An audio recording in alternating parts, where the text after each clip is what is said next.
Más que el Señor te bendiga, mi estimado hermano, hermana. Es un placer, una oportunidad para estar examinando un tema bastante complejo, bastante curioso. El tema de hoy se titula Rompiendo techos. ¿A qué nos referimos cuando decimos romper techos? Bueno, es que en los tiempos modernos muchas veces olvidamos ciertas herramientas que estaban en los tiempos bíblicos, que son de mucha utilidad, que son de mucha bendición. Uno de ellos, como hemos compartido en otros estudios, es lo que se refiere a las reuniones en las casas. Las reuniones en los hogares, cuando abrimos la puerta para que un grupo de creyentes se reúnan y ahí podamos convivir, tener aquella coidonía y poder disfrutar de la presencia de Dios. Ciertamente, nuestras casas pueden llegar a ser un centro de avivamiento, porque el sistema de células o reunión por las casas no es un invento moderno, es el método original de la iglesia primitiva. Recordemos que cuando se convirtió distintos números de personas, cuando predicó Pedro, se convirtieron a 3.000, 5.000 en las diversas oportunidades. Pero ese número de personas no tenía un templo propiamente cristiano. Al principio se reunían en los templos judíos propiamente y posteriormente también en las casas. Ahora, ese es el método original de la iglesia primitiva. Jesús predicaba en el templo. Pero si tú ves y estudias la palabra, como lo haremos el día de hoy en el Evangelio de Marcos, en el capítulo 2, vamos a ver que en los primeros versículos, en el versículo 1 al 2, vamos a ver que Jesús tiende a llegar a los hogares de las personas. Enseñaba en los templos, sí, pero ministraba profundamente en las casas. Entonces, las reuniones en realidad no tienen que ser clubes sociales. No, son hospitales, tiendas de campaña, donde Jesús viene y sana por su poder, por su mano maravillosa. Él viene y hace maravillas. Pero vamos a la palabra. Marcos capítulo 2, versículo 1 nos habla que unos días después, cuando Jesús entró de nuevo en Capernaum, corrió la voz. Imagínate cómo maravilloso. Cuando Jesús llegaba a un lugar, la voz corría rápidamente, pero corrió la voz, dice, que estaba en casa. Dice la palabra de Dios en el versículo 2 que se aglomeraron tantos que ya no cabían ni siquiera frente a la puerta, mientras Él les predicaba la palabra.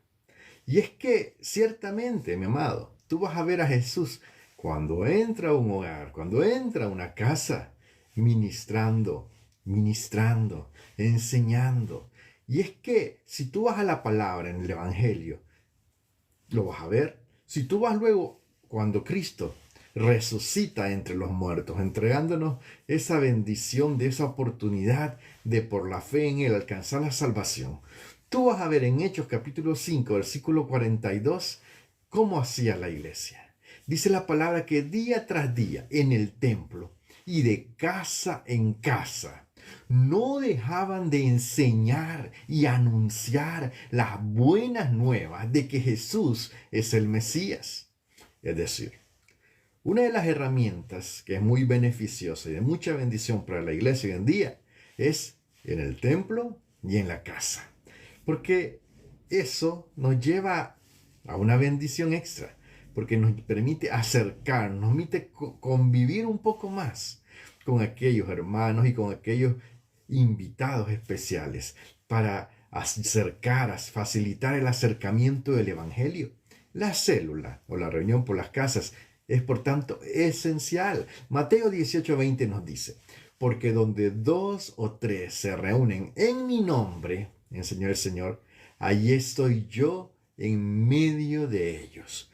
No necesitamos una multitud para que Jesús esté presente. Solo un grupo pequeño con fe.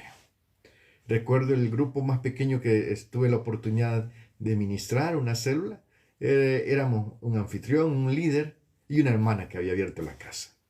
Y fue una bendición que estuvimos con ella hasta que ella partió a la presencia del Señor. Pero fue una bendición, ¿por qué? Porque la palabra de Dios no faltó. La palabra de Dios estuvo ahí. Tuvimos la oportunidad de acompañar, de convivir, de tener esa coidonía. Ahora, ciertamente, hay un poder maravilloso. Y esto quiero decirte como primer punto. Hay un poder maravilloso cuando trabajamos en equipo. En una célula, en una reunión en la casa, nadie es un espectador, o bueno, al menos no tiene por qué serlo nadie, porque todos deben de tener un rol. Recordemos en lo que dice la palabra de Dios. Luego, cuando vemos esta historia, tú la puedes leer con más detenimiento. Dice que en el versículo 3, entonces, porque en aquella ciudad Capernaum había un hombre que estaba paralítico. Pero dice la palabra que ese hombre nos muestra que tenía 4 amigos. Y tú recuerdas, eso es maravilloso cómo el aprecio de aquellos 4 amigos se hacía presente. Porque algunos amigos pueden ofrecerte cosas que no convienen.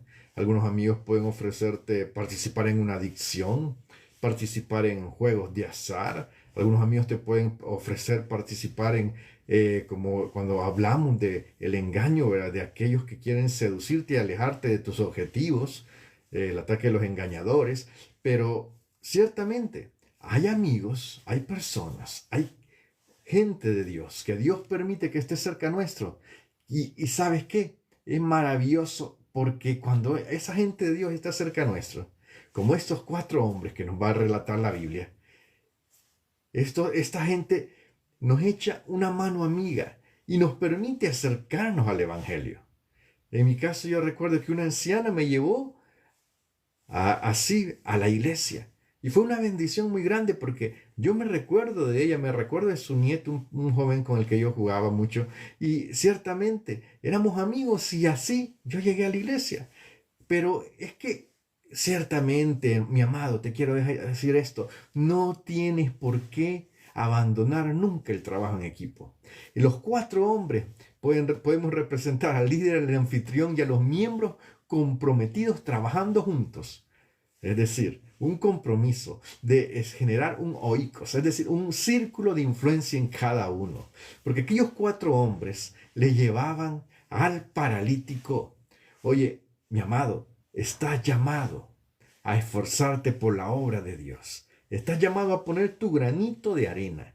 ¿Cómo lo harás? Bueno, cuando hay una reunión en la casa, lo primero que debes de tomar en cuenta es tratar de colaborar en algo, no quedarte aislado, no llegar a ver qué pasa, porque siempre, siempre, siempre hay algo en lo que podemos colaborar.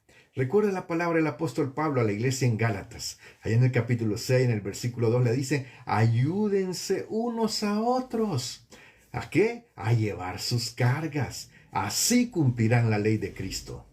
Oye, recuerda, la carga más pesada quizás en una reunión familiar, en una célula, es la del invitado, que quizás trae una carga por el pecado, trae un dolor, una tristeza, una angustia. La célula como tal, la reunión familiar como tal, puede ayudar a cargar con el invitado un momento esa carga para llevarla, impulsarla hasta los pies de Cristo, como hicieron estos hombres. Tú puedes leer todo el relato, es maravilloso. Y incluso pueden tomar aquella palabra de Eclesiastés, porque Eclesiastés es un libro que está escrito de una manera muy práctica. Eclesiastés capítulo 4, versículos del 9 al 10 nos dice, más valen 2 que 1, porque obtienen más fruto de su esfuerzo. Si caen, el uno levanta al otro. Oh, mira qué maravilloso. Ay del que cae y no tiene quien lo levante. Oye, el sistema de las reuniones en las casas, donde tienes la oportunidad de llevar invitados, ¿sabes qué es lo que garantiza? Que nadie luche solo. Que podamos compartir juntos el amor de Cristo, que podamos ayudar a otros, convivir verdaderamente con las otras personas. Y hemos explicado en otras oportunidades cómo funciona el sistema de la reunión en las casas, de las células, pero quiero decir, debemos de superar los obstáculos. Cuando nos esforzamos por estar juntos, por trabajar juntos, por hacer las cosas de la mano con Dios, ciertamente superamos aquellos obstáculos, generamos un ambiente que atrae. Porque te voy a decir algo, en estos tiempos, en estos dorados tiempos en los que vivimos, la gente está desencantada. Ya ha oído mucho de religión, ya ha oído mucho de situaciones, de conflictos, de problemas. Oye mucho en el diario vivir de situaciones que urgen, que apremian. La gente está desencantada. Lo que de verdad necesita es un espacio. Lo que de verdad necesitamos las personas es que dejen de haber tantos prejuicios donde estén ahí para juzgarnos y pensar tanto tienes, tanto vales, y si tú no tienes, pues para mí no vales. Si no puedo sacar ningún provecho de ti, para mí no me importa. Ya la gente está cansada de eso. Oye, debemos, como estos cuatro hombres, volvernos expertos en quitar barreras. Dice la palabra de Dios que ellos hicieron una locura, como estaba lleno. Ellos se dedicaron a romper el techo. En el versículo 4, Marcos capítulo 2, versículo 4, lo dice literalmente: como no podían acercar a aquel hombre paralítico a Jesús por causa de la multitud, quitaron parte del techo. Me imagino, dos subiendo al enfermo, otros dos viendo cómo iban a quitar el techo. Y no era una cosa fácil, tú puedes creerme, o sea, tú en tu casa, imagínate que de repente dos personas estén ahí quitando el techo y luego otros dos acomodando a un paralítico, el ruido que van a hacer. Pero dice que donde estaba Jesús lo querían acercar. Y luego dice, de hacer una abertura, dice que bajaron la camilla en la que estaba acostado el paralítico. Oye, eso, nos debemos de volver expertos en romper techos. ¿Por qué? Porque es decir, nos debemos volver expertos en hacer lo que sea necesario para que el invitado se sienta, primero, amado, segundo, que se sienta cómodo. Debemos de hacer lo necesario. Y tercero, para que se sienta bienvenido. Es decir, podemos practicar frente a un espejo una sonrisa colgate, y ciertamente debemos esforzarnos porque aquel invitado se sienta en un pedacito de cielo, es decir, donde es respetado, donde no es señalado, donde no es prejuzgado, donde que se sienta cómodo, para que tenga la oportunidad que se le presente el Evangelio. Recuerde lo que dice Colosenses capítulo 4, los versículos del 5 al 6. El Señor es claro, le da al apóstol Pablo esta palabra y este consejo para la iglesia en Colosas. Compórtense sabiamente con los que no creen en Cristo. ¿Está diciendo que nos comportemos sabiamente con los de la iglesia? No, está diciendo que nos comportemos sabiamente con los que no creen en Cristo, aprovechando al máximo cada momento oportuno. Y eso tú lo puedes buscar en Colosenses 4, 5. Y todavía dice que su conversación, fíjate bien, que su conversación sea siempre amena y de buen gusto, mi amado. Es decir, no vamos a hablar con los demás aislando al invitado. Vamos a mezclarlo en la conversación y temas que sean de buen gusto. No vamos a hablar de que de repente cuántos gusanos va a tener una persona que está en el infierno. No vamos a hablar cosas de eso. Vamos a hablar cosas de buen gusto. Recuerda, el Señor nos exhorta a que nuestra plática para con los que no creen sean pláticas agradables. Por tanto, si eres de las personas como a mí, que a veces no se nos ocurre temas de buen gusto, entonces por favor, anota en un papel 2 o 3 temas de buen gusto en la semana antes de llegar a la reunión, para que tengas temas que sean de buen gusto y que sean agradables para oír, para hablar. Recuerda, el apóstol Pablo lo insiste cuando habla a la iglesia en Roma, hablando de la aceptación. Dice Romanos 15:7, por tanto, acéptense mutuamente, así como Cristo los aceptó a ustedes. ¿Para qué? Para la gloria de Dios. La aceptación, mi amado, precede a la transformación. Primero debemos amar a nuestro prójimo y luego Dios hará lo que tenga que hacer con su palabra, porque la palabra no vuelve vacía. Es decir, fíjate bien, es que el esquema de lo que hicieron estos hombres, allá en Marcos capítulo 12, es maravilloso. Y fíjate bien, no quiero que tú lo tomes a mal, pero muchas veces la fe colectiva, cuando hay un pueblo de Dios que está creyendo en que Dios va a orar y que Dios puede orar, esa fe colectiva puede llevar a la salvación individual, porque se prepara el terreno, se ara la tierra, se quitan las malezas, se permite que todo esté de la mejor manera posible para que la semilla caiga, germine, y ahí mismo un seguimiento y esa semilla pueda ser cuidada y abonada. Porque este en realidad es el punto clave del evangelismo que hoy en día olvidamos en las iglesias. Jesús vio la fe de aquellos hombres, vio la fe de este grupo especial y eso trajo bendición a la vida de aquel individuo. Oye, mi amado, tu fe como líder o anfitrión puede detonar el milagro en un invitado. Mira lo que es maravilloso lo que dice el Señor. Cómo hubo una oposición, pero me la voy a saltar, pero quiero que tome consideración cómo expresó el Señor, hablando de lo que habían hecho aquellos hombres, aquel grupo que preparó todas las cosas para acercar a ese hombre a Jesús. Dice que al ver la fe de ellos, fíjate bien lo que dijo Jesús, Jesús le dijo al paralítico, hijo, tus pecados quedan perdonados. ¿Por qué? Porque en aquel hombre ya había visto la fe de los que estaban con él. Y estaba contemplando la presencia de Dios en Jesús. Entonces él trasladó sus cargas y su esperanza la puso en el Hijo de Dios. Y, oye, ciertamente, hay un paréntesis, vamos a saltar un poquito hasta el versículo 10 y 11 porque lo voy a parafrasear. Los fariseos empezaron a criticar que quién puede perdonar pecados si no solo Dios.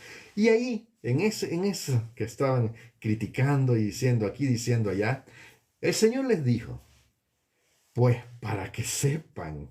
Y es que esto es lo que me gusta del Señor, cómo es de claro con aquellos que muchas veces hacen estorbo. El Señor le dijo, pues para que sepan que el Hijo del Hombre tiene autoridad en la tierra para perdonar pecados.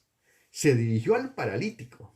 A ese paralítico que ya había sido impactado por la fe de sus amigos y por estar en la presencia de Dios, que ya había trasladado sus cargas y su fe en Jesús, dice, se dirigió al paralítico y le dijo, a ti te digo, levántate, toma tu camilla y vete a tu casa. ¿Cuánta fe aquel hombre tuvo, producto de las palabras de Dios, producto de las palabras de Jesús? Jesús, el Hijo de Dios. Jesús, 100% hombre, 100% Dios. ¿Cuánta fe tuvo? Pues la necesaria. La palabra de Dios es la que lleva el regalo de gracia, que es un regalo de fe. Y que si el ser humano no lo rechaza, sino que le da la oportunidad, hace maravilla. Tanto fue que aquel hombre vino y se levantó. Y todo el mundo empezó a dar gloria y honra al Señor.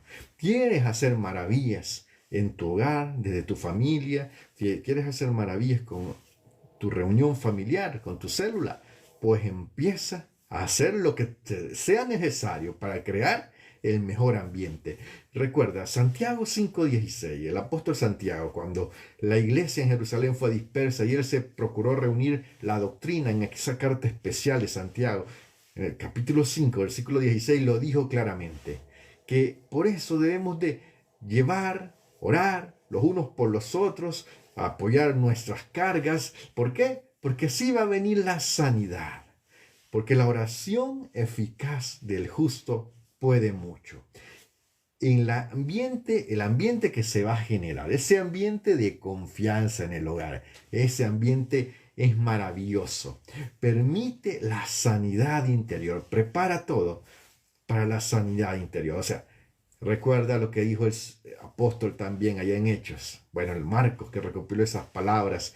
Esa palabra que Pablo con Silas le dijeron a aquel hombre que era su carcelero cuando fueron sacados libres de la prisión. Que le dijeron, cree en el Señor Jesucristo y serás salvo. ¿Quién?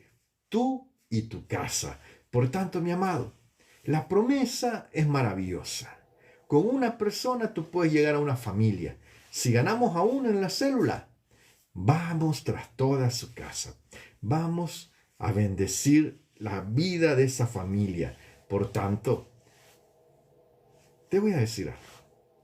Si quieres hacer algo distinto en un momento aparte de la reunión que debe durar 20, 30 minutos, debe ser algo especial, pues hay algunos consejos que a veces, algunas maneras, alguna motivación para los demás también que puede ser útil. Y quiero terminar dándote estos tips solamente para que tú los tengas. Recuerda, somos tips y pensamientos bíblicos y estamos para eso. Ahora, para reunirnos en un momento aparte, no en la reunión, pueden poner una silla con los amigos, el anfitrión, el líder, no, perdón, con los que están siempre ahí, con los hermanos, los que siempre se reúnen. Y como el objetivo es alcanzar las almas, en una pequeña reunión, puede ser una pequeña oración, pero ponen una silla ahí vacía en un círculo y empiezan a orar hacia la silla y oran: Señor, llena esta silla la próxima semana. Me voy a esforzar por ir a invitar, pero trae tú a la persona. Trae tú a la persona que nos va a permitir compartirle tu palabra, pero ayúdame a esforzarme en invitar y que esta silla pueda llenarse. Y entonces, danos la fuerza de esos hombres que rompían techos, danos la sabiduría para llevar a aquel que te necesita, para traer invitado a aquel que te necesita. Y te digo esto porque ese tiempo, esa oración, esa visualización de Jacita te va a permitir recordar la misión y te va a ayudar a evitar una de las situaciones que pasa en muchas ocasiones, y es que sea la iglesia o sea la reunión en la casa, va a evitar que esto se vuelva un círculo cerrado, un club social, un club de amigos. Va a evitar la coyonitis. ¿Por qué? Porque eso es cuando nos volvemos un círculo cerrado, y nos volvemos un club social. Y eso muchas veces pasa. Pero cuando tú enfocas en una corta oración la misión que hay, la gente vuelve a retomar, vuelve a retomar. Oye, recuerda, para generar otro consejo, como tips y pensamientos bíblicos te los damos. Vuélvete un rompetechos. ¿Cómo lo vas a hacer? Con hospitalidad. Puedes dar fíjate bien, una galletita o un pancito dulce y café con la colaboración de todos, un pequeño refrigerio. ¿Y por qué es esto de compartir un refrigerio? Bueno, porque cuando comemos juntos, muchas veces dejamos de estar pensando y criticando otras cosas. No, disfrutamos tomar un refrigerio juntos. Por lo general bajamos un poco las defensas. Y hay quien dijo, el corazón se abre cuando el estómago está lleno. Entonces, que nadie se quede sentado solo tampoco, a mi amado. Siempre, si hay un amigo, asigna un Bernabé. Un hijo de consolación, alguien que tú sepas que se le da bien tratar bien a las demás personas, para que esté con el invitado que ha llegado por primera vez. Si hay un momento en que hay una administración o una lectura o algo especial, que le pueda explicar lo que está ocurriendo, que no se sienta perdido porque no entiende. Y ahora tiene que haber un mensaje. Y en el mensaje tiene que ser sencillo. Podemos utilizar ejemplos cotidianos, mi amado. Jesús usó para hablarle a las personas, ocupó semillas, ocupó redes, ocupó monedas, les llevaba a visualizar, les llevaba a ejemplos prácticos. La célula no es para usar términos teológicos, no se trata, mi estimado líder, que la gente sepa cuánto sabe, se trata de que el amor de Dios se deje sentir. No ocupes términos complicados, no vas a estar hablando de la teología, de la transustanciación, de la multiforme forma de la gracia, no vas a estar hablando de temas redundantes, no, ocupa términos sencillos que pueda haber una comprensión del mensaje. Y antes que todo, sí, sé que hay que hacer el llamado, pero también ora por las necesidades. Muchas personas no comprenden cuánto necesitan la salvación, pero sí están claros de cuánto necesitan un milagro, una bendición de lo alto, cosas que solo Dios puede hacer. Entonces, antes que cualquier otra cosa, pregúntale al invitado: ¿hay algo por lo que usted quisiera que orásemos? Haz la pregunta. Ora por sus necesidades tangibles. Demuestra que a Dios le importan sus problemas reales. Y luego también ora por la reconciliación, la llegada de la salvación a la vida de aquel hombre, ¿verdad? Si él está de acuerdo o en orar también. ¿Por qué? Porque ciertamente Dios quiere hacer maravillas y te está buscando para que seas un rompedor de techos. En las reuniones familiares, en las células, debe de ser eso, un rompedor de techos. Así que Este mensaje que ha sido especial para células y reuniones familiares te invita a que hagas una oración al final. ¿Cuál es la oración? Ahí donde estás. Pongámonos en las manos de Dios. Digámosle, buen Dios y Padre Celestial. Yo reconozco, Señor, que puedo mejorar en esta área para volverme un rompedor de techos. Alguien que prepare la buena tierra, Señor, para que todo esté perfecto para cuando llegue tu mensaje. Te ruego que me ayudes, Señor, a llevar a otros a ti, pero hacerlo con sabiduría, con inteligencia, con propósito, para tu honra y tu gloria. Ahora, Dios mío, permite, Señor, que las células, las reuniones familiares se llenen en esta semana. Te lo pedimos todo en el nombre que es sobre todo nombre, en el nombre de Jesús. Amén.